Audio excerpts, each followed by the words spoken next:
She raped her own infant. Drop the G. Yes, she raped her own baby girl. These two people are absolute monsters, but justice has finally been served, even though I wish personally they would have gotten the death penalty. So an Ohio woman who was found guilty of raping, drop the G, an infant, will now, thankfully, spend the rest of her life behind bars. 39-year-old Christina Jacobson here on the right is from Akron, which is near Cleveland, Ohio. She was reportedly convicted of illegal use of a minor or impaired person in nudity-oriented material or performance, along with rape and gross sexual imposition. This was at a hearing on June 12th, but she was recently sentenced. She will now also have to register as a Tier 3 sex offender, and she will never have the possibility of parole, thank the good Lord above. The Summit County prosecutor reportedly said that Christina abused an innocent child's vulnerability and inability to defend or advocate for herself, and that there is no excuse for that, and I agree. Now, her husband here, 45-year-old Scott Jacobson, is no saint either. He was also reportedly sentenced to life in prison without the possibility of parole because he was found guilty of raping 2 other children. He was sentenced in November of last year, 2024, and he pleaded guilty in August of last year. He was found guilty of a slew of counts, including gross sexual imposition, 5 counts of pandering obscenity, including a minor or an impaired person, and 5 counts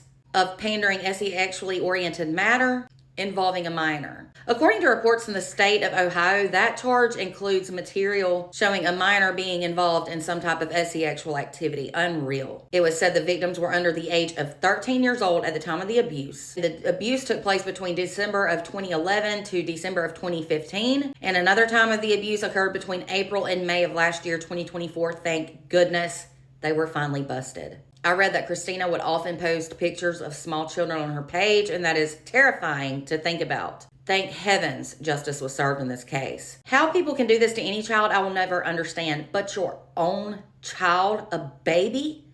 I don't get it. They are a whole nother level of evil and twisted. For more true crime, be sure to follow and subscribe if you're over on YouTube.